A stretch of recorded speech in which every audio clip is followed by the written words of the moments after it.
مخصوص جانور نو مخصوص دن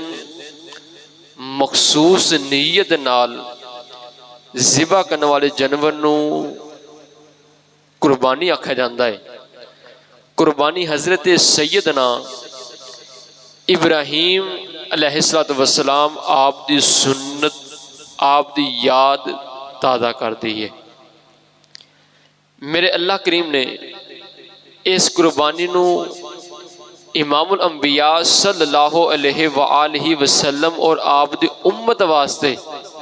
باقی رکھیا۔ میرے اللہ کریم نے ارشاد فرمایا فَصَلِّ لِرَبِّكَ وَانْحَرْ، اے سونے محبوب نماز ادا کرو اور قربانی ادا کرو۔ حضرت سیدنا ام المومنین اما عائشہ صدیقہ طیبہ طاہرہ آپ ارشاد فرماندیاں نے کہ امام الانبیاء صلی اللہ علیہ وآلہ وسلم آپ نے ارشاد فرمایا 10 ذوالحج والے دن اللہ دے ہاں کوئی عمل زیادہ قبول نہیں، اللہ دے ہاں اس قربانی دے جڑا جانور ہے یہ دے خون بہان تو زیادہ کوئی اور عمل قبول نہیں۔ آپ نے شاہ فرمایا کہ جڑا جانور قربان کیتا جاندہ ہے وہ اپنے کھراں دے نال، اپنے بالاں دے نال، اپنے سنگاں دے نال کل قیامت والدن حاضر ہوئے گا، اور جس وقت جانور نو ذبح کیتا جاندہ ہے او دا پہلا قطرہ زمین تے ڈگن تو پہلے اللہ اس قربانی کرنے والے گناہ نو معاف فرما دینا ہے۔ حضرت سیدنا امام علی مقام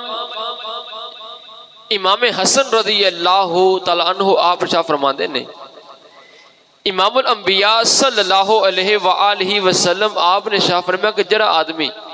خوشی دے نال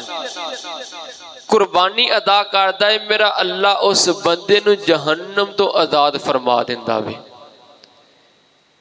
حضرت سیدنا ابن عباس رضی اللہ تعالیٰ عنہ آپ ارشاد فرماندے نے امام الانبیاء صلی اللہ علیہ وآلہ وسلم آپ نے ارشاد فرمایا کہ جڑا بندہ عید والے دن قربانی کردہ ہے اس عید والے دن قربانی کرنے تو علاوہ کوئی نیکی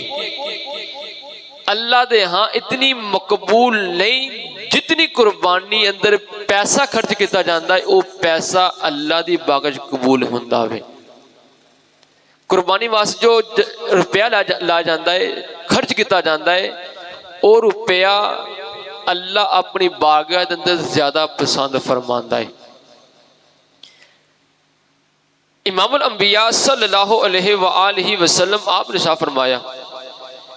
جس آدمی کول طاقت ہے مال دولت ہے اے دے باوجود قربانی نہیں کردہ امام الانبیاء دا فرمانے او بندہ ساڑھے عیدگاہ تک بھی نہ آئے۔ مال ہے